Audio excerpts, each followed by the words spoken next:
ইসরায়েলের যে বারবারিক অ্যাটাকের যে ইন্টেন্সিটি এন্ড এক্সটেন্ট সেটা আপাতত একটা we can see I halt in that আগে তো আরো 80 বার চুক্তি করা হয়েছে, লঙ্ঘন করা হয়েছে, তো এখন 81 বার করলে কি হবে? নেতানিয়াহুর সঙ্গে এক স্টেজে যাওয়াটা it would be quite embarrassing for them. So অনেক কারণেই হয়তো হইতে পারে, বাট ইউএস যদি ইনজিস্ট করতো যে না তাকে আনতেই হবে, তাহলে ওখানে যারা আছে তাদের কারোরই এই শক্তি নেই ইউএসকে ডিফাই করার। Way do you see this peace? শান্তি। আই থিঙ্ক এতদিন আমরা যে অনস্লট দেখছি সেটার অ্যাটলিস্ট একটা টেম্পোরারি হইলো সিসেশন হয়েছে। I think that's a positive thing. But ceasefire agreement যেটা হয়েছে এটা একটা framework agreement, not a final agreement.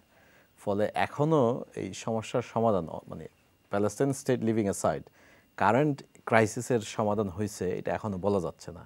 But immediate যে যুদ্ধের যে ইন্টেন্সিটি, ইসরায়েলের যে বারবারিক অ্যাটাকের যে ইন্টেন্সিটি এন্ড এক্সটেন্ট, সেটা আপাতত একটা we can see I halt in that.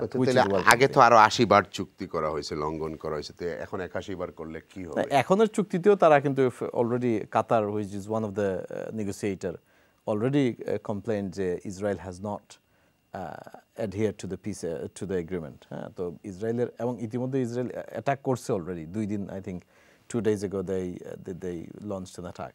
So Israel কতটুকু মানবে এটা নিয়ে কোয়েশ্চেন অবশ্যই আছে। বাট অন্যবারের চেয়ে, মানে এই গত 2 বছরের মধ্যে এখনকার ডিলটাতে একটা ডিফারেন্স যেটা হলো যে ফাইনালি মনে হচ্ছে US administration is willing to put some pressure on Israel that we have not seen in the last 2 years. এটা কি নতুন কোনো কৌশল নাকি যুদ্ধের? মানে এটা তো ডিফিকাল্ট, তাই না? আমি তো সিওর, মানে নিশ্চিত হয়ে বলতে পারবো না এটা কৌশল কি। You study. I study. I can guess, তাই না?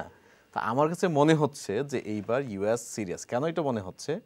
আপনি দেখেন যে এর আগে কিন্তু ইউএস তাদের কোনো অ্যানভয় পাঠায় নাই যারা সিরিয়াস রকমের কোনো সময় ব্যয় করছে ইসরায়েলে কোনো কিছু বলছে। কিন্তু এইবার they have sent 2 envoys plus vice president visited Israel after the ceasefire. So এবং এইটার পরে আমরা কি দেখলাম যে নেতানিয়াহু এবং যে সামিট যেটা হলো সেইখানেও কিন্তু একটা ইম্পর্টেন্ট বা সিগনিফিকেন্ট ফ্যাক্টর যেটা, যে নেতানিয়াহু ওয়াজ অন দেয়ার। এবং আই এম শিওর এটা ইউএসের কারণে হয় নাই, অন্যদের প্রটেস্টের কারণে ইউএস তাকে নেওয়ার জন্য ইনজিস্ট করে নাই। তো এটা আমার কাছে মনে হচ্ছে there is somewhat shift in Trump administration. শোনা যাচ্ছে মিডিয়ার মাধ্যমে যে টার্কির কারণে। হ্যাঁ, এটা টার্কির কারণে হওয়ার সম্ভাবনা বেশি, কাতারের কারণে হইতে পারে, বিকজ কাতারের উপর যে অ্যাটাক করছে, although not aimed at Qataris, but কাতারের ভিতরে হামাসের উপর যে অ্যাটাকটা ইসরায়েল করলো, এটার পরে কাতারি অ্যাডমিনিস্ট্রেশন অন্তত ওপেনলি নেতানিয়াহুর সঙ্গে এক স্টেজে যাওয়াটা it would be quite embarrassing for them. So অনেক কারণেই হয়তো হইতে পারে।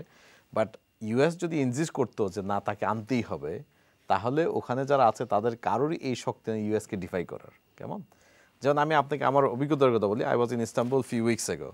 তো আমি জিজ্ঞেস করলাম একজনকে, কোয়াইট ইম্পর্টেন্ট পার্সন, যে how do you read it? তো এদের কনসার্ন হলো যে তারা মনে করে ইসরায়েল টার্কির সঙ্গে সরাসরি কনফ্লিক্টে যাইতে চাচ্ছে, কিন্তু টার্কি সেটা অ্যাভয়েড করার চেষ্টা করছে। কেন? তাদের টার্কির রিডিং হলো যে কনফ্লিক্ট ইসরায়েলের সাথে না, ইসরায়েলের সাথে লাগা মানে হলো ultimately you have to face US. হ্যাঁ, সো এইরকম একটা সিচুয়েশনের মধ্যে আই ওয়াজ কোয়াইট সারপ্রাইজ যে we were able to reach a ceasefire agreement. Pleasantly surprised. So I see it as a positive step.